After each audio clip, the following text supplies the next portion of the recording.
Hello and welcome to my channel online study best plus. मैं हूं अमित शुक्ला। हम अपने ऑप्शनल की पब्लिक एडमिनिस्ट्रेशन सीरीज़ में बात कर रहे थे और अभी आपने पीछे जो वीडियोस देखे हैं उसमें आपने पर्सनल एडमिनिस्ट्रेशन देखा है, लीडरशिप देखा है, मोटिवेशन देखा है, राइट। अब आज हम लोग बात करते हैं पर्सनल एडमिनिस्ट्रेशन का ही एक टॉपिक है, right, journalist versus specialist.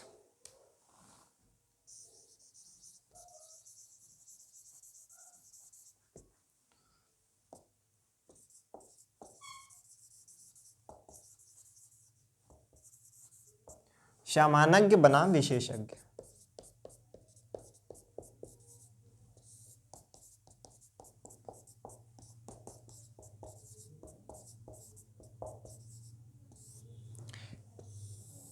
Once again मैं आपको क्लियर कर दूं, जो मैं बोर्ड में लिखूंगा, राइट, उसका पर्पस होगा आपका नोट्स बनाने का प्रोसेस ऐसा हो जाए जिससे आपको आंसर राइटिंग बाएं हाथ का खेल लगने लगे। हम लोग जनरली क्या करते हैं ना, नोट्स बहुत अलग तरीके से बनाते हैं और आंसर राइटिंग की डिमांड अलग तरीके से होती है। तो नोट्स ही हमेशा इस फॉर्मेट में बनाएं जैसे कि आंसर राइटिंग कर रहे हो। ओके, सो जैसा हमारा टॉपिक है जर्नलिस्ट वर्सेस स्पेशलिस्ट। तो जर्नलिस्ट कौन होता है? जनरली जो नॉन टेक्निकल एम्प्लॉयज़ या पर्सनल्स होते हैं, those are known as journalist. And जो टेक्निकल होते हैं उन्हें हम लोग स्पेशलिस्ट बोलते हैं, राइट। जो किसी अपने पर्टिकुलर फील्ड से आते हैं, जहाँ पे स्पेशलाइजेशन होता है, दोज आर स्पेशलिस्ट। और जहाँ पे जनरल नॉलेज की बात आती है, राइट, एडमिनिस्ट्रेटिव जो डिसीजन लेने की बात आती है, डिसीजन मेकिंग की बात आती है, वहाँ पे जनरलिस्ट। लेकिन इंडियन पब्लिक एडमिनिस्ट्रेशन के सेंस में अगर हम लोग जनरलिस्ट वर्सेस स्पेशलिस्ट की डिबेट देखें तो वो आईएएस वर्सेस नॉन आईएएस होती है। तो वैसे जनरलिस्ट क्या होता है? जो जनरल मेंटल कल्चर से रिलेटेड होता है, और स्पेशलिस्ट वो होता है जहाँ पे स्पेशलाइजेशन की डिमांड होती है। But in Indian perspective, Indian public administration perspective, the journalist are the IAS and the specialist are non-IAS. So who should be the HOD of the department? हमारे डिपार्टमेंट का HOD कौन होना चाहिए? एक journalist होना चाहिए या एक स्पेशलिस्ट होना चाहिए? ये क्वेश्चन है कि जैसे ये आपका ऑर्गेनाइजेशनल हायरार्की है, संगठनात्मक जो पदसोपान क्रम है, और टॉप में आपके कौन बैठा होता है? HOD, head of department. इसको कौन से काम करने होते हैं? पोस्ट कॉर्प से रिलेटेड जो काम है इसे करने होते हैं। That is planning, organising, staffing, directing, CO से कोऑर्डिनेटिंग, रिपोर्टिंग एंड बजटिंग।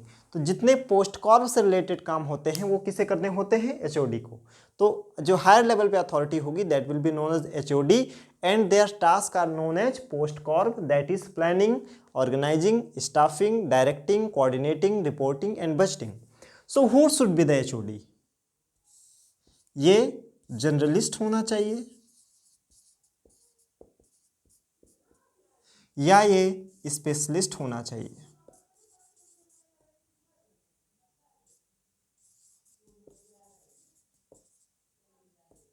कौन होना चाहिए हमारा एचओडी?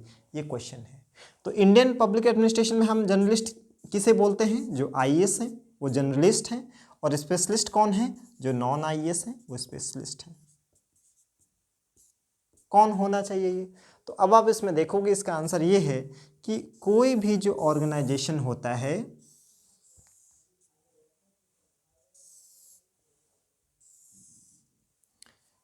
लो level, middle level, higher level, तो जितना आप हायर अथॉरिटी या हायर पोस्ट पे जाते जाओगे वहाँ पे आपको एडमिनिस्ट्रेशन या एडमिनिस्ट्रेटिव स्किल्स की आवश्यकता होती है। आपके डिसीजन ज़्यादातर एडमिनिस्ट्रेटिव होंगे। जब आप लोअर लेवल पे होते हो तो वहाँ भी आप डिसीजन लेते हो। तो आप हर्बर्ट साइमन को याद करो। हर्बर्ट साइमन कहते हैं कि ऐसा नहीं होता है कि निर्णय लेने वाला सिर्फ टॉप पे बैठा होता है। निर्णय जो भी ऑर्गेनाइजेशन में एम्प्लॉयज़ हैं सब लेते हैं। जो लो लेवल पे काम कर रहे हैं हायरार्की में वो ऑपरेटिंग डिसीजन लेते हैं, और जो टॉप लेवल पे बैठे होते हैं वो स्ट्रेटेजिक या एडमिनिस्ट्रेटिव डिसीजन लेते हैं। तो डिसीजन सब लेते हैं।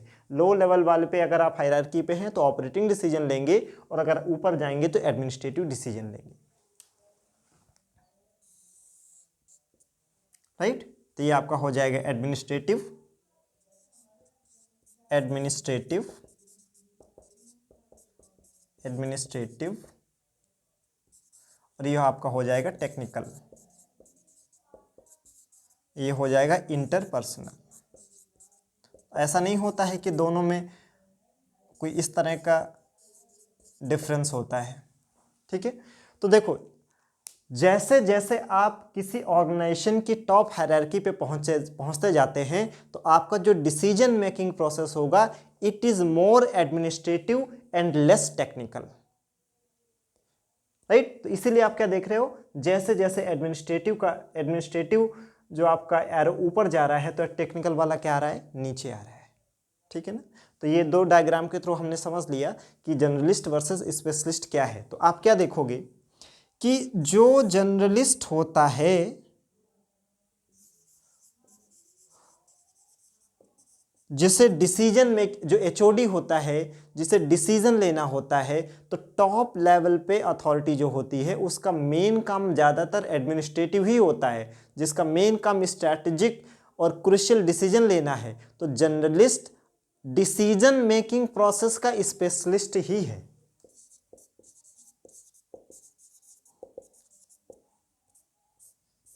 आप क्या देख रहे हो कि जो जर्नलिस्ट है वो डिसीजन मेकिंग प्रोसेस की अगर बात करें तो उसमें उसने स्पेशलाइजेशन कर दिया है। तो जर्नलिस्ट भी एक तरह का स्पेशलिस्ट ही होता है, और जो स्पेशलिस्ट होता है,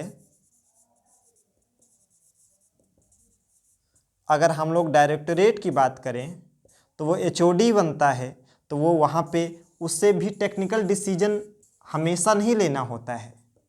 जब वही कोई टेक्निकल ऑफिसर हर अथॉरिटी पे जाएगा तो उसको भी, भले वो टेक्निकल फील्ड से आता है लेकिन उसे टॉप लेवल पे जाके एडमिनिस्ट्रेटिव और स्ट्रेटेजिक डिसीजन ही लेने हैं, तो भले वो स्पेशलिस्ट है लेकिन वो क्या हो जाता है, जर्नलिस्ट हो जाता है। तो ऐसा कुछ ज़रूरी नहीं है कि किसी पर्टिकुलर डिपार्टमेंट में या ऑर्गेनाइजेशन में जो एचओडी होना चाहिए वो जर्नलिस्ट होना चाहिए या स्पेशलिस्ट होना चाहिए। दोनों के अपने अपने फ़ायदे और नुकसान हैं। तो अगर हम लोग जर्नलिस्ट के फेवर की बात करें, राइट, यहाँ पे हम लोग लिख दें जनरलिस्ट और यहाँ पे लिख दें स्पेशलिस्ट। तो देखिए क्यों एचओडी जर्नलिस्ट होना चाहिए उसके फेवर में 4-5 पॉइंट, और क्यों स्पेशलिस्ट होना चाहिए एचओडी उसके फेवर में 4-5 पॉइंट। तो पहला पॉइंट हो जाएगा, when you reach the top of the authority you are supposed to take the more administrative decision and less technical decision. So for this, and so that is why we need journalist in the post of HOD. और यहाँ हम क्या ध्यान रखना है, भारत में जो journalist है वो कौन है, आईएएस। तो जब हम जर्नलिस्ट बोलेंगे भारत में तो आईएएस की बात कर रहे हैं, और जब हम लोग स्पेशलिस्ट बोलेंगे इंडिया में तो वो नॉन आईएएस है। दूसरा, they are habitual to work in the proximity of the political executive, so better coordination is possible. क्योंकि ये सरकार के निकटस्थ होकर काम करते हैं इसलिए इस समन्वय की भावना बहुत अच्छी होती है। They have wider perspective, they don't have isolated perspective unlike the specialist, ठीक, and they are mature enough to take the decisions at quick manner because they are habitual of doing so. उनका चूंकि main काम decision making होता है इसलिए इस काम के लिए आईएएस ज़्यादा अच्छा है। अब स्पेशलिस्ट के फेवर में आ जाएं। As we move forward in the administration there is a clear tendency कि the areas which were known as the core generalist area, now they demand the high specialization like mass management, surgical strike, artificial intelligence, 5G. So these are, and fintech, right? So these are the future administrative steps, right? Here we need specialization. So why should we don't have a specialist in this post, right? Second, the point of view of the specialist is very cut-throat clear. There is no duality, so that is why specialist. Third, not only the present scenario but in the upcoming future scenario we need more specialist, because the as we move as we move forward as a society, we are supposed to become diffracted society where we need specialized agency and bodies to perform a particular task. That is why we should have our HOD as a specialist. So this is how we understood what is generalist, what is a specialist, and what is generalist and specialist in the perspective of Indian public administration, right? What kind of decision they are supposed to take, right? So is generalist is specialist also? In other words, is specialist is generalist also? So what is way forward, right? So it is up to the demand and situation what kind of HOD we should have. If it is related to quick and strategic decision, right, here we need HOD like specialized arm forces, ठीक है, intelligence gathering. हाँ, इस specialist में एक आप और चीज़ लिख सकते हो कि the journalist don't know the ground realities and problems of the department, so we need specialist. एक और चीज़, journalist discourage the employees of the organisation who have spend their life in that particular organization, and when it comes to the post of HOD, when a journalist is posted in this post, they feel discouraged कि आप किसी organisation में 20 साल 25 साल काम करते हो और आप में वो सब कुछ है जो एक HOD को होने के लिए होता है, और फिर एक IAS आके आपके ऊपर माउंट कर दिया जाता है। आप सोचो जरा कि एम्स का जो सबसे बड़ा ऑफिसर है वो एक IAS ऑफिसर है।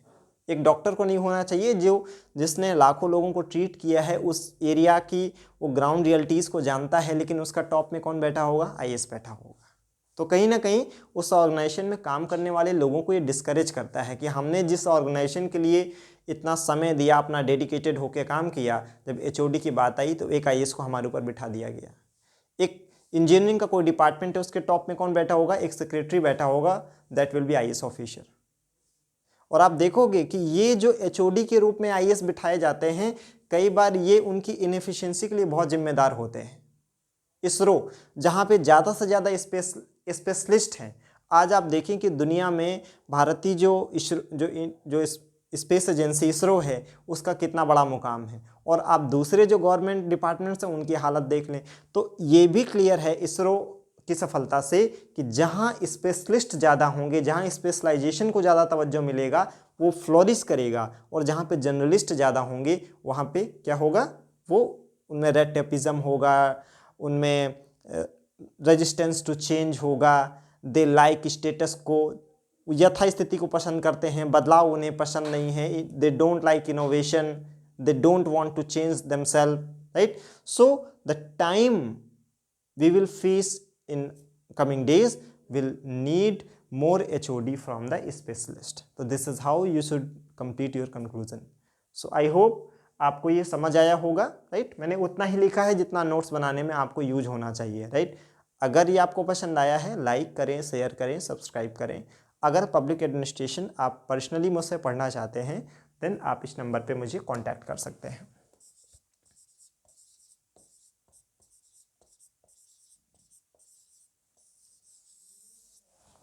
Thank you so much.